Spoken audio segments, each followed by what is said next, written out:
로마서 8장 26절부터 오늘 39절의 말씀을 나눠보겠습니다.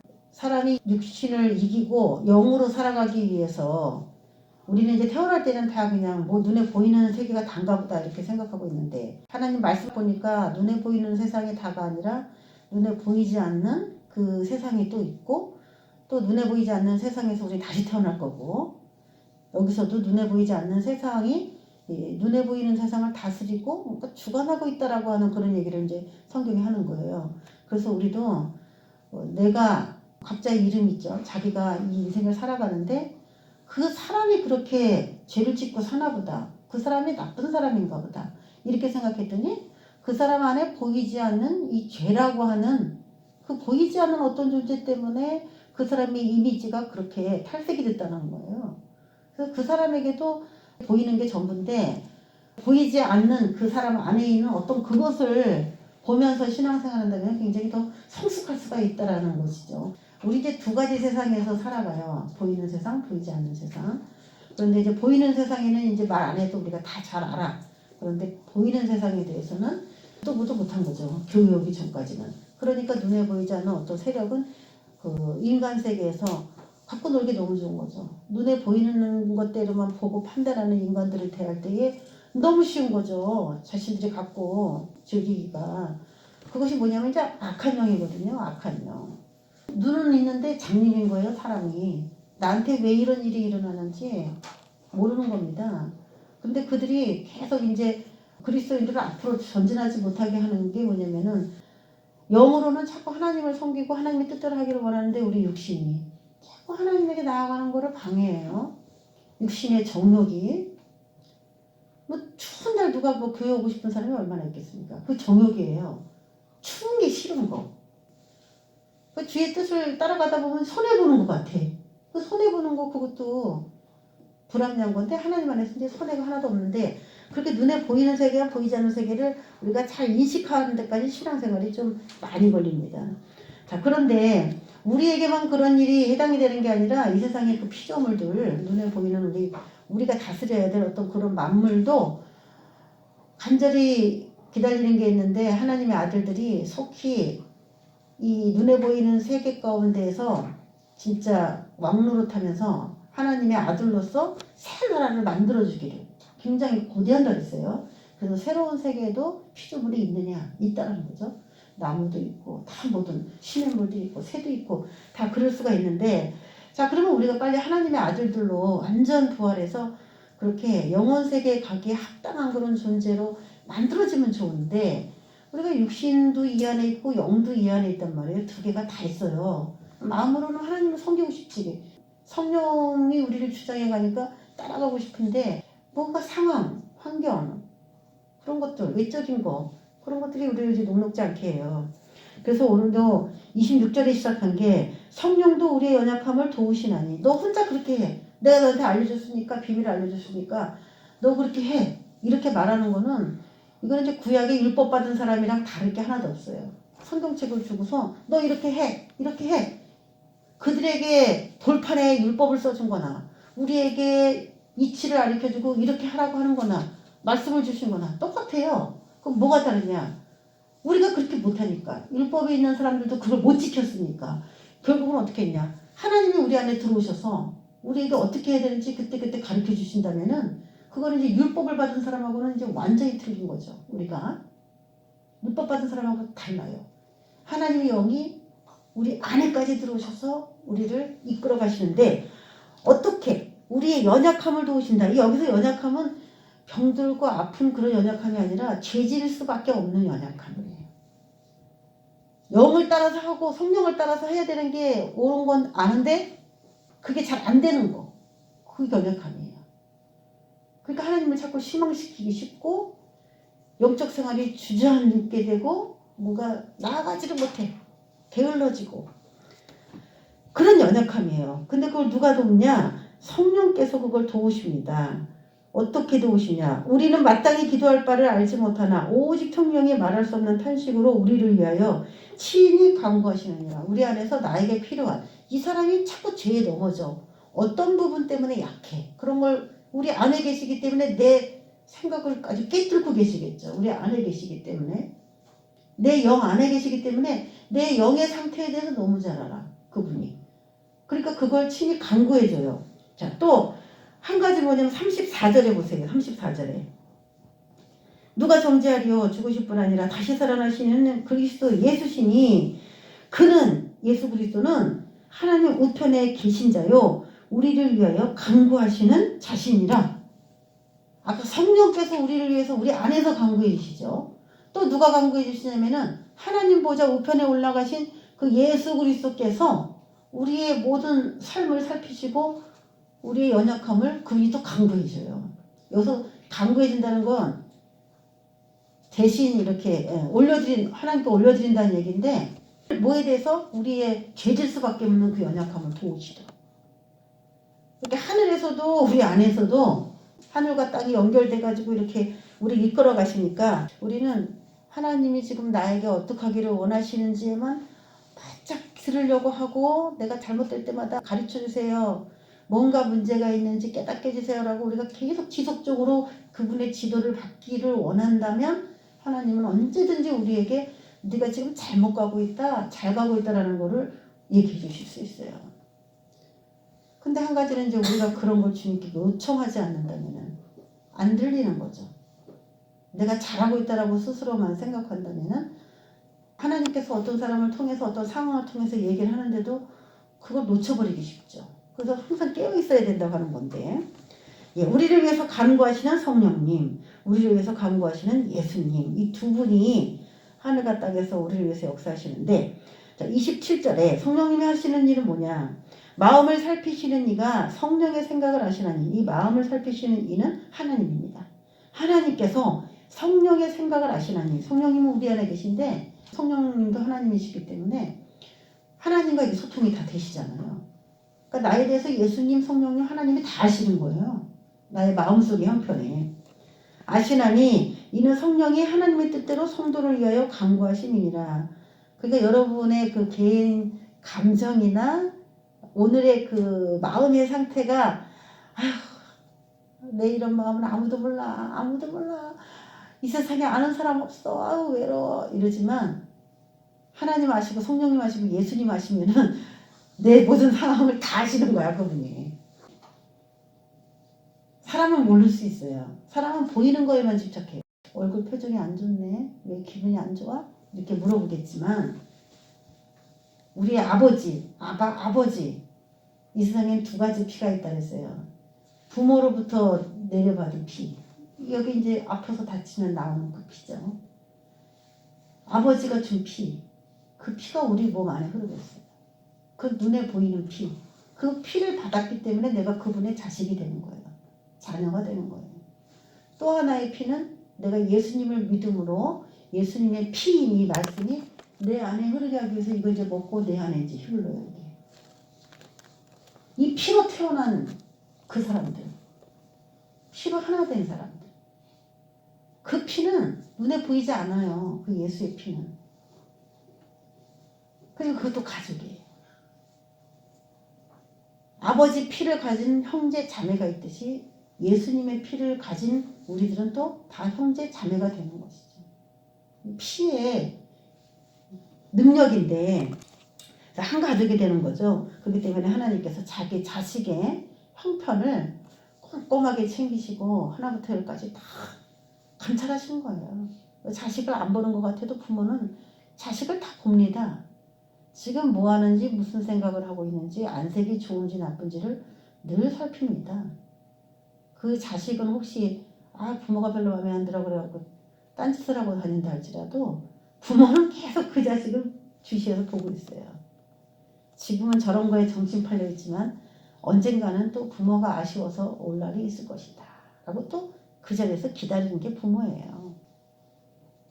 어릴 때는 부모 없으면 못 산다고 막 그러지만은 조금 크면은 부모는 어디 갔는지 온데간데 없고 친구가 더 좋고 나중에 이성이 더 좋고 이제 근데 그게 정상입니다. 그래서 괘씸해갖고 내가 너를 버린다. 넌 내 자식이지만 네가 나한테 가까이 안 오니까 내가 너 필요 없어 버린다. 이게 아니라 자녀가 그렇게 자라는 것이 성장 과정에 맞는 거기 때문에 그 부모는 묵묵히 그 자리에 있어주는 거예요. 우리 아버지 하나님도 그렇습니다. 우리가 때로는 좀 삐딱하게 나갈 수도 있고 주님 뜻에 안 맞을 수도 있어요. 그때마다 하나님이 우리를 버리실까요? 기다려주시는 겁니다. 그분이. 우리의 형편을 다 알아요. 마음의 사정을 다 아십니다. 그래서 28절에 보면은 우리가 알거니와 하나님을 사랑하는 자고 그의 뜻대로 부르심을 입은 자들에게는 모든 것이 합력하여 선을 이루느니라 이렇게 돼 있죠. 이걸 우리가 좀 잘못 사용하는 부분들도 있는데 하나님을 사랑하는 자고 그의 뜻대로 부르심을 입은 자들에게는 모든 것이 합력하여 선을 이루느니라. 그러니까 우리가 협력해서 선을 이룬다 이런 식으로 우리가 이제 이걸 많이 써먹었는데 여기 문맥에서는 거기 1번 이렇게 써 있잖아요. 번호가 책마다 좀 틀릴 수는 있겠지만 뭐라고 되냐면 하나님이 모든 것을 합하여 선을 이루시느니라 이렇게 이제 번역을 한 번역본이 꽤 많아요. 그 이제 성도 하나 가지고 성령님이 예수님이 하나님이 그들을 살피고 보호하고 간구하시고 그런다고 하잖아요. 이거 다 누가 하는 거냐? 하나님이 하시는 거다. 하나님이 이 삼위일체 하나님을 다 이 협력하셔서 그 사람에게 선이 되게 하기 위하여 일하신다. 이제 그런 문장으로 해석하는 번역본들도 많이 있습니다.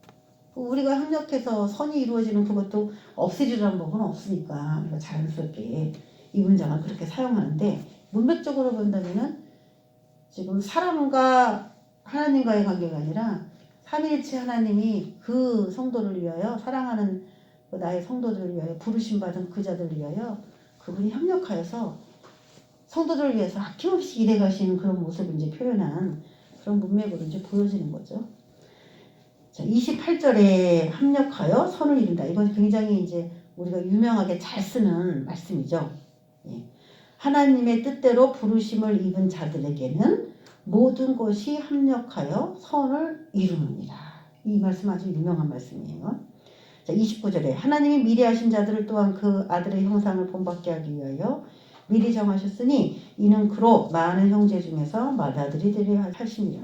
예수님은 맏아들이다. 그래서 예수님께서 맏아들이면 둘째, 셋째, 넷째 아들들이 또 있어야 되잖아요. 그래서 그 예수님께서 자신의 그 동생이죠. 우리는 예수님의 동생인데 예수님의 동생들을 자기를 본받게 하기 위해서 그분 열심히 우리를 예수님을 따라서 그대로 살아갈 수 있도록 그렇게 해주신다는 말씀이 이거예요. 그 아들의 형상을 본받게 하기 위하여 예수님을 본받게 하기 위하여 우리를 미리 정하시고 예수님은 맏아들로 삼으시고 우리는 이제 그 맏아들 되신 예수님이 어떻게 살았는지를 보고 그대로 이제 따라가는 거죠.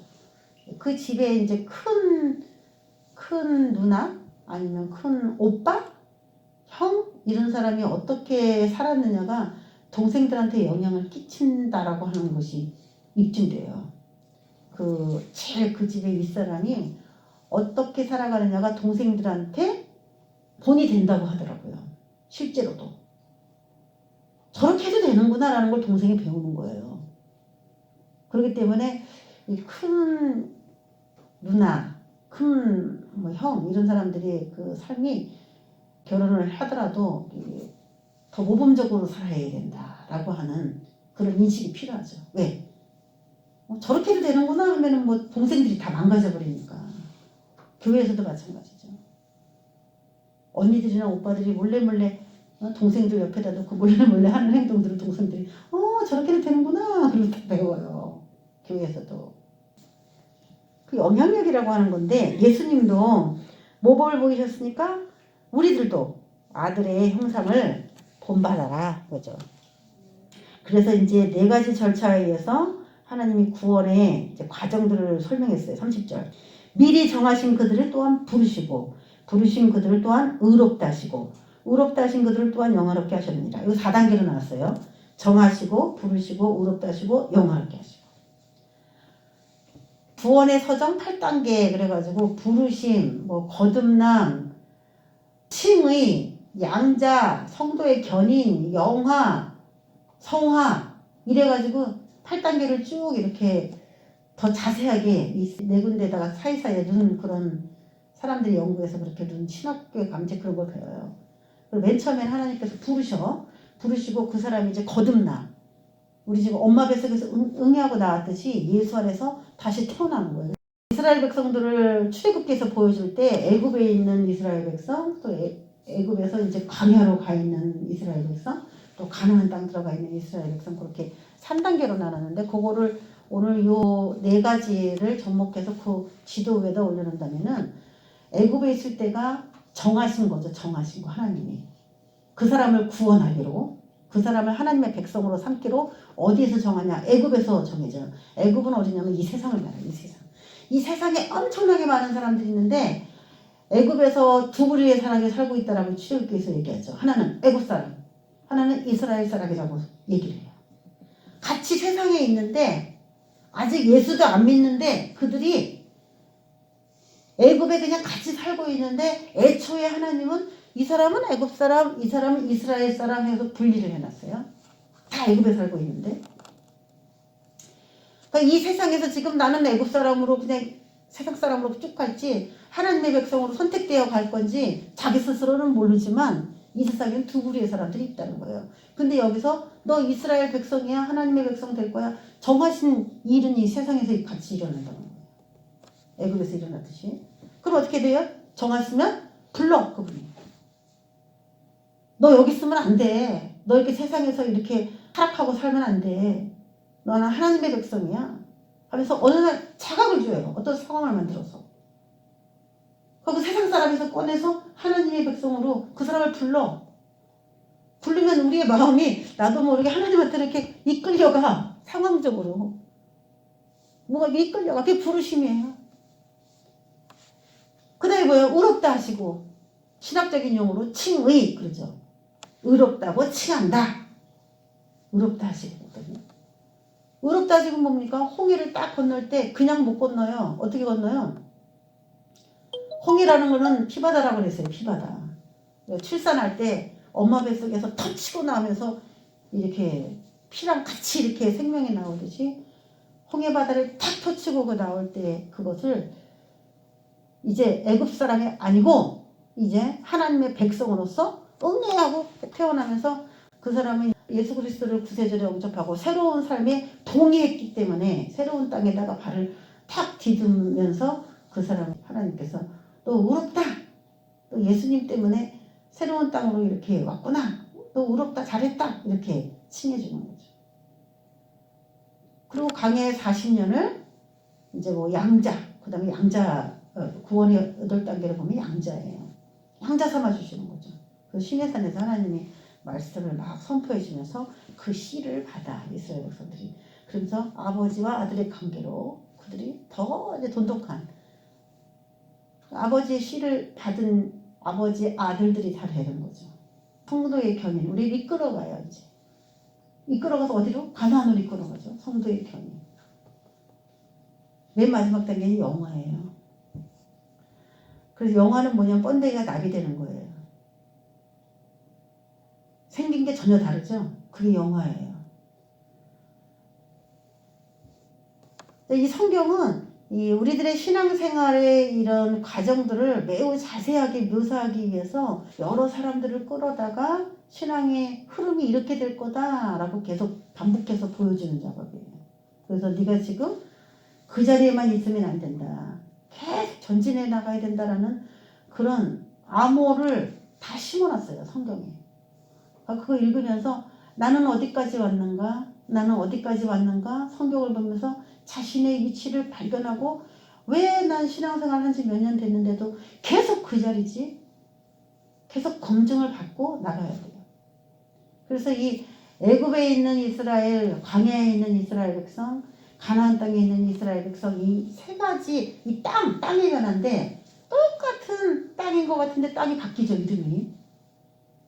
이 이름이 바뀌어. 땅의 이름이 바뀌어. 애굽 땅, 광야 땅, 가나안 땅. 이건 뭘 말하냐면 우리 자신을 말하는 거예요. 이게 땅이야, 이게. 내가 맨 처음에는 애굽의 호화로움 속에서 막 미치도록 좋게 살았어. 근데 어느 날 나의 인생에 광야 같은 인생이 펼쳐지면서 아무도 없이 나 혼자 외롭고 쓸쓸하게 주님만을 따라가고 있어요. 우리의 마음이, 환경이, 모든 상황이. 그때는 이제 광야인 나야. 친구도 없고 하나님만 있어. 그리고 나를 이제 어디로 이렇게 이끌고 가는지 그분이 막 인도해. 그런 과정들이 있어요. 그리고 이제 하나님이 너 잘했다 라고 인정해주면 날개를 양쪽에다 달아줘. 그러면 이제 번데기가 날르면 뭐가 돼요? 나비가 되는 거지 뭐. 번데기 날개 쪽에 딱 달아줘. 어떤 사람 4개 달아주는 거지. 얘기했잖아요. 애굽도 함족이고 껌둥이죠. 흑인종. 애굽도 함족이고 가나안 땅도 함족이다.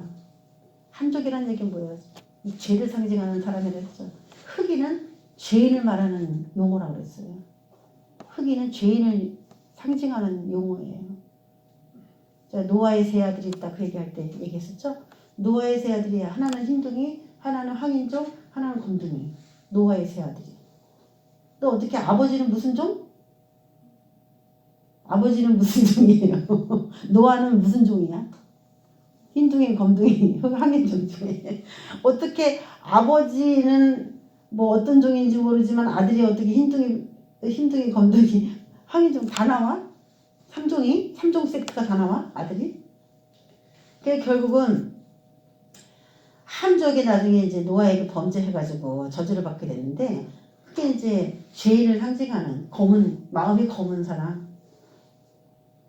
그리고 중간 단계, 그리고 백인 이런 식으로 이제 인간이 하나님 앞에 죄 씻음을 받은 모습으로 3단계 이렇게 갈 거라는 얘기를 하고 있는데 그게 애굽 사람, 그리고 광야의 사람, 그리고 가나안 사람이에요. 근데 가나안 사람은 분명히 함족이거든. 가나안 사람도. 그 함족에서 황인으로 갔다 황인에서 백인으로 가야 되는데 왜 하나님은 가나안 땅에다 넣었어요? 이스라엘 백성을. 왜 함족 땅에다 넣었어? 백인 땅에다 넣어야지.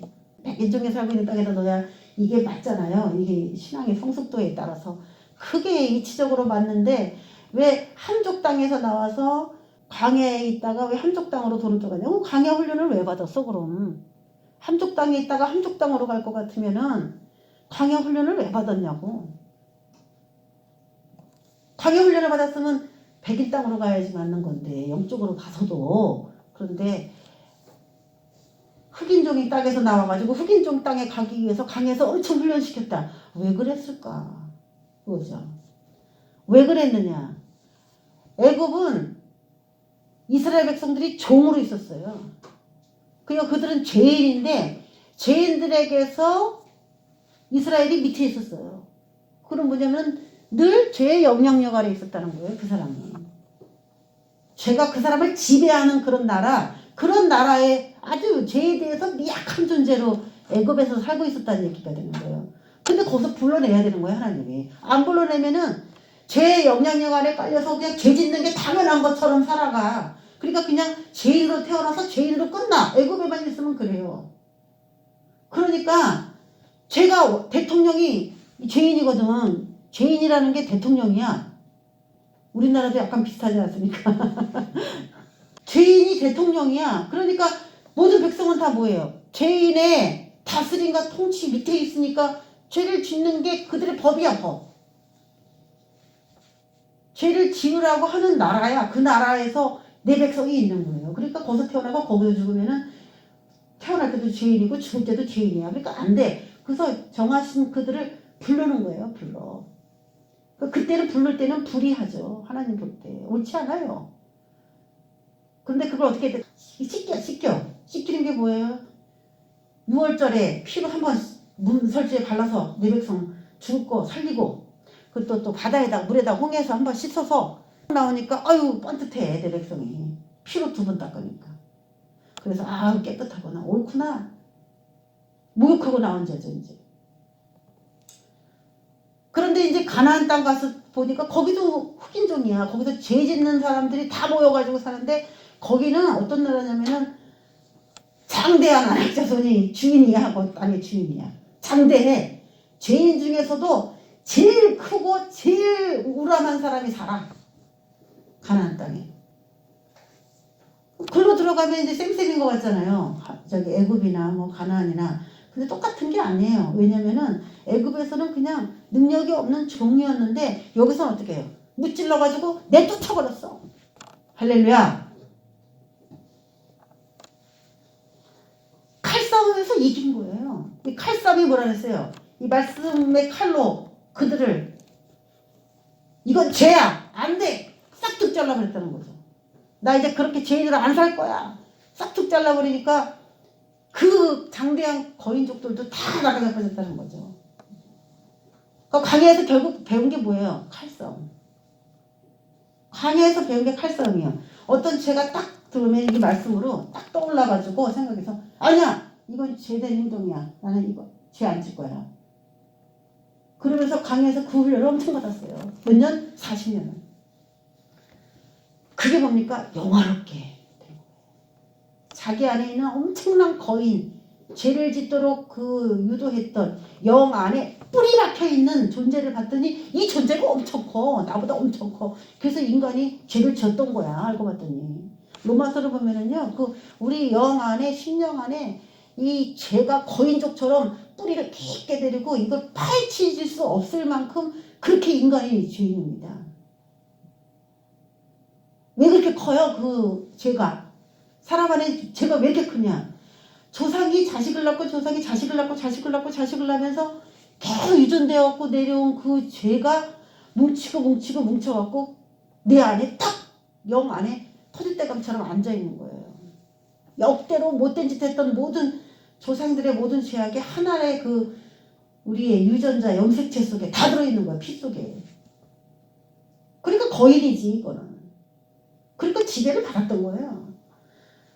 근데 이 광야에서 하나님 말씀에 눈이 열어지면서 내가 완전히 속았네. 이것들에게 속았네. 어머 나는 이렇게 사는 게 당연한 줄 알았더니 이거는 자아라고 하는 거구나. 이거는 욕심이라고 하는 거구나. 이거는 다 죄구나. 나는 이런 게 잘못돼 있구나. 이거 고쳐야 되겠구나. 이것 때문에 자꾸 사람들하고 시비가 붙고 다투고 이것 때문에 자꾸 사람들에게 인정 못 받고 게으르다 그러고 이것 때문에 내 삶이 이렇게 힘들었구나. 그리고 광야에서 다 배워요. 그거를. 그래서 물리치고 하다 보니까 여러분 이건 여러분의 눈을 열어줍니다. 성경을 이렇게 읽다 보면 내가 죄라고 생각하지도 않았던 것들이 여기 다 나와. 이것도 죄네. 이것도 죄네. 세상에. 내가 얼마나 하나님의 뜻을 모르고 사는 거야. 라는 이 눈이 이거 읽으면서 다 돋대집니다. 내가 그거를 버릴 수가 있나? 못 버리지. 그러니까 성령님 도와주세요. 제가 연약합니다. 저를 돕는다고 했잖아요. 저 이거 문제 해결하고 싶습니다. 이 죄를 내가 떨어버리고 싶습니다. 성령님 도와주세요. 그게 3일차 하나님이 발빠르게 움직이셔가지고 그 사람을 위해서 막 싸워주시지. 같이 기도해 주시고. 하늘이 진동합니다. 우리의 연약함이. 하늘을 흔들어요. 하늘에서 회의가 열려. 긴급 회의가.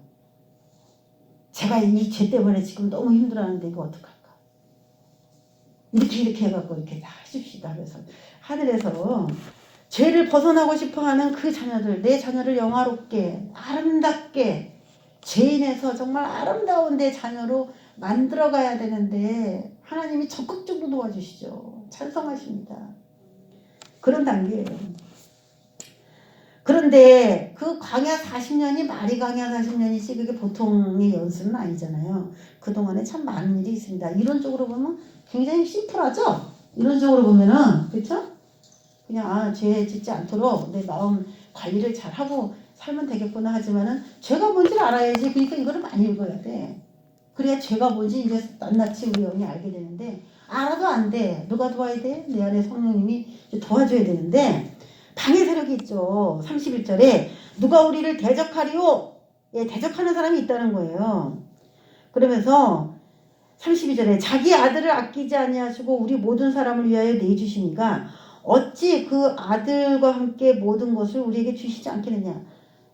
죄를 벗어버리고 싶은 내 자녀들에게 그냥 아끼지 않고 그냥 막 후원해 준다는 거예요.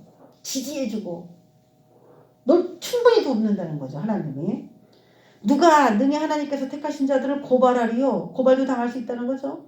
의롭다 하신 이는 하나님이시니 하나님이 내 백성을 너 예수 믿어서 의롭다 라고 얘기를 했는데 누가 그것에 대해서 고발하겠습니다. 누가 고발해요? 마귀 사탄이 고발하래요. 마귀 사탄. 욥을 고발하듯이 우리를 고발합니다. 저 사람 죄 졌어요. 하나님. 아니야. 저 사람 의로워. 자기는 비록 아직 죄인이지만 예수의 피를 힘입어 다시 태어났기 때문에 저 사람은 의로워. 살아있지만 죽은 자로 인정했기 때문에 죄에 대해서 죽은 자야. 묻지 마! 더 이상 고발하지 마! 그러면서 딱 아주 바리케이트를 딱 쳐주는 거죠. 34절 누가 정죄하리요? 죽으실 뿐 아니라 다시 살아나신 이는 그리스도 예수시니 그는 하나님 우편에 계신 자요 우리를 위하여 간구하시는 자니라. 35절에 누가 우리를 그리스도의 사랑에서 끊으리요? 환난이나 공고나 박해나 기근이나 적신이나 위험이나 칼이라. 예, 광야에서 겪는 고통들이에요. 이게 다. 우리가 하나님을 섬긴다는 이유 때문에 주변에서 아니면 내 안에서 영적 싸움이 매우 치열한데 그걸 환난, 공고, 박해 여러 가지 그런 걸로 표현했어요. 환난은 뭡니까? 어려움. 다른 번역본에서는 어려움이라고 번역했어요. 내가 예수를 믿는 데 있어서 너무 쉽지가 않아. 녹록하지가 않아. 어서부터 집에서부터 어려워. 집에서부터 어려워. 일단 제일 어려운 게 뭐냐면은 제가 신앙생활 할 때는 집에서 말하자면 이제 부모고 직장에서 말하면 상사야. 내 아랫사람은 우리가 어떻게 해서라도 그냥 입을 막고 내가 신앙생활 하면 되는데 직장에서는 상사 눈치를 봐야 돼. 내가 예배를 가기 위해서 상사랑 부딪혀야 돼. 지혜롭게 잘 부딪히시기를 바랍니다.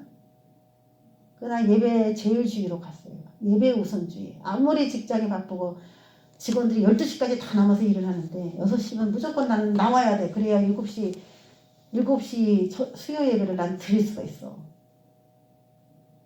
그래서 낮에 커피 마시고 이렇게 놀 수 있는 그런 시간에 하나도 안 나오고 그냥 열심히 일했어요. 열심히 일하고 난 오늘 예배 있는 날이라서 갑니다. 수요일날 금요일날은 그냥 무조건 남았어. 그냥 무조건. 모든 전 직원이 다 남아서 야근을 하는데 난 나와. 난 내가 사장님하고 비슷해. 사장님이 퇴근하시면 내가 2번으로 퇴근했어. 그 대신 욕먹지 않기 위해서 아주 그냥 점심시간이고 뭐고 12시까지 해야 될 일들을 다 한 거예요. 사실 그래. 직장인데 다녀보니까 열심히 하면 퇴근 시간 전까지 다 할 수 있는 일을 오늘 야근이다 그러면 나 놀아 낮에. 어차피 밤에 하니까.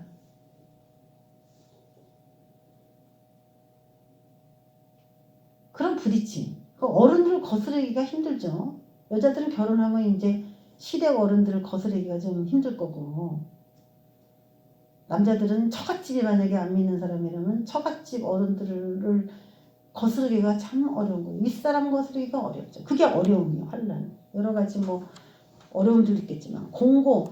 이 공고는 이제 재난이라고 풀었어요. 재난. 각종 재난이 올 수 있죠. 사탄이 산 사람을 예배자로 서지 못하게 하기 위해서 엄청난 재난을 일으킵니다. 박해, 핍박하는 거예요. 누가 사람에서 믿는다는 이유로 기근, 굶주리는 거죠. 목마른 거죠. 못 먹는 거죠. 가난한 거죠. 내가 예수 믿는다는 이유 때문에 세상 사람들처럼 넉넉하지 못하게 사는 거예요. 이거는 신앙생활을 잘한 사람들은 누구나 다 겪는 일들이에요. 환난, 공고, 박해, 기근은 내가 예수를 제대로 믿는 사람이라면 100% 다 이 안에 들어갑니다. 아, 내가 예수를 믿는데 진짜 왜 이렇게 뭐가 이렇게 어려워. 이런 사람들을 따지고 그러면은 못 믿어요, 그 사람들. 하나님이 우리를 이끄니까 배부르게 해주시겠지 이렇게 생각하지만 배고플 때도 있는 거예요. 남들보다 더 덜 쓸 수도 있어요. 왜냐면 우리의 기준이 누구야?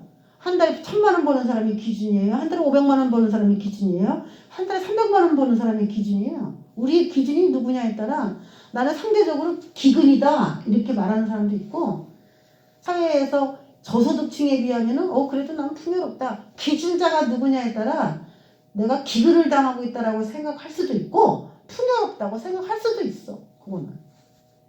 안 믿는 사람은 환난 안 당합니까? 다 당해요. 안 믿는 사람들. 그 사람들은 재난이 없어요? 그 사람도 재난 당해요.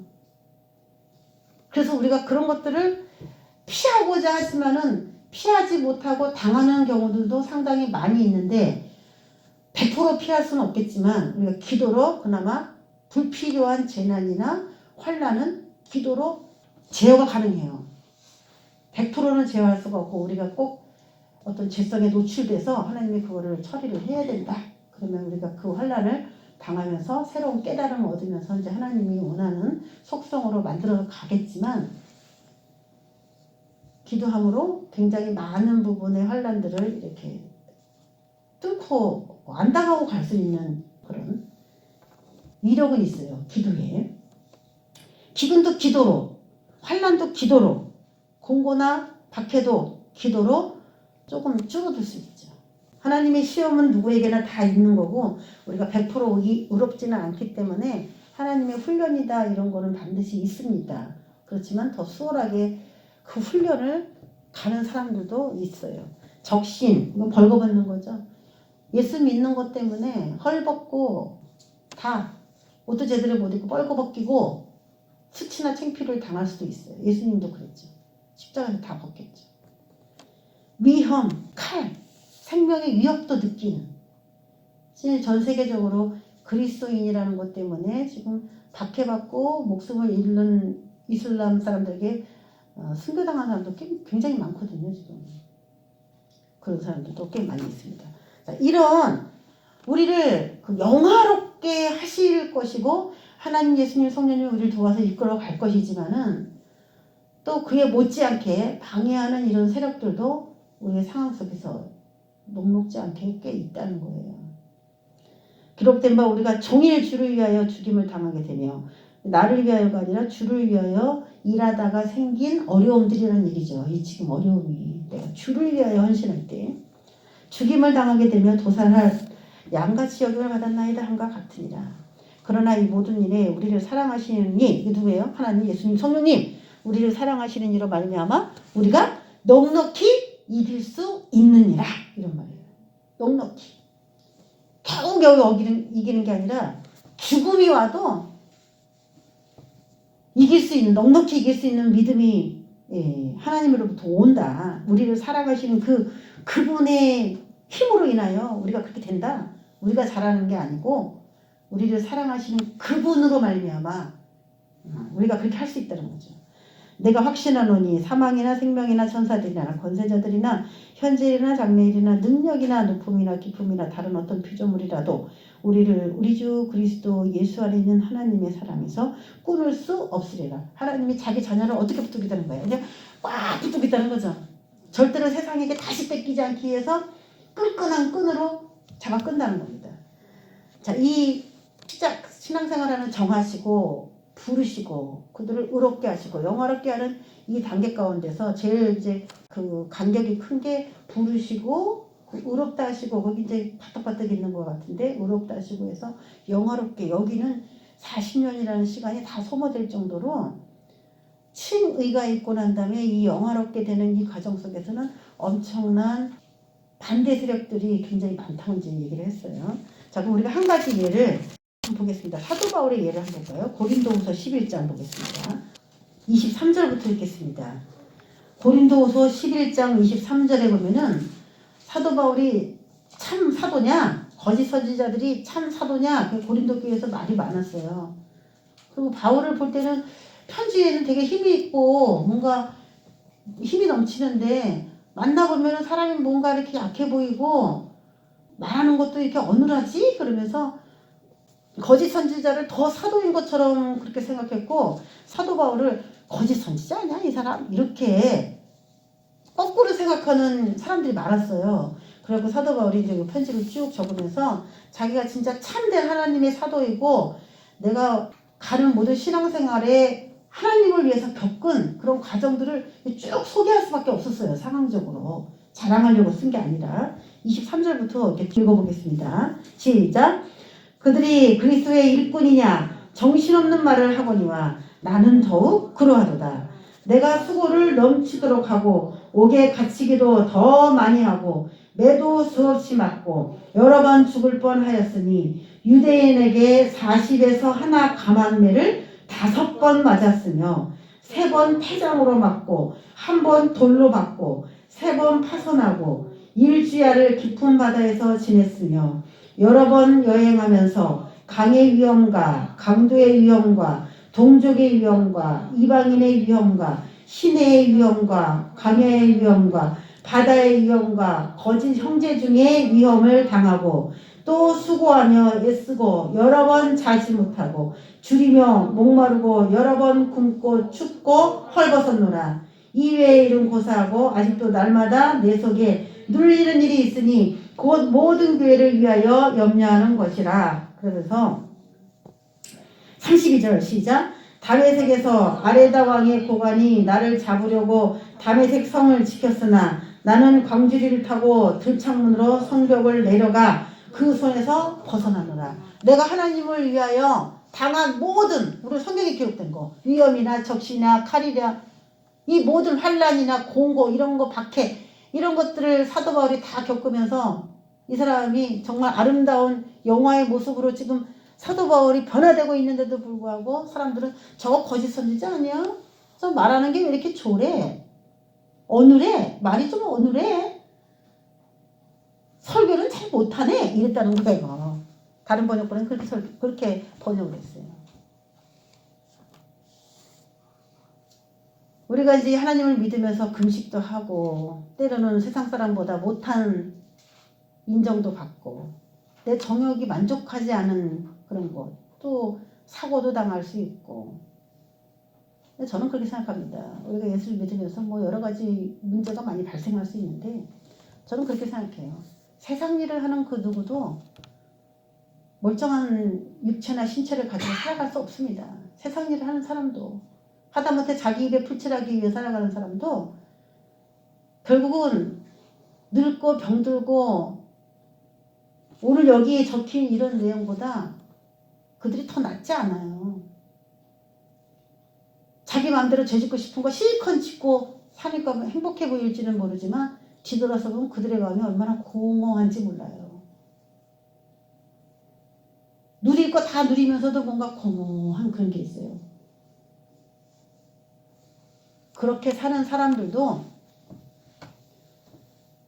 아프고 병들고 찌들고 굶고 다 할 수 있어요. 세상에서 사는 사람들. 그래서 우리는 주님 안에서 영광스럽게 어디 영광의 상처를 내가 가지고 있다면 그거를 자랑해야죠. 하나님 앞에 자랑할 수 있죠. 우리는. 내가 이거 세상 일 하다가 얻은 거 아닙니다. 이거 상처, 영광의 이 상처 자랑할 수가 있지. 하나님 앞에. 자, 하나님 앞에 의롭다 여겨주신 은혜가 너무 감사하죠. 우리를 더 영화롭게 되게 하기 위하여 아름답게 가꿔주시고 광야에서 이렇게 어려운 신앙의 난관이 오더라도 잘 돌파해서 신앙의 선조들을 본받아 그렇게 나갈 수 있도록 힘을 주세요. 성령님 하면서 여러분 그런 의지를 가지고 또 남은 인생을 살아가고 승리하는 넉넉히 계시는 저와 여러분 되시기를 주의 이름으로 축원합니다. 기도하겠습니다. 아버지 하나님 감사합니다.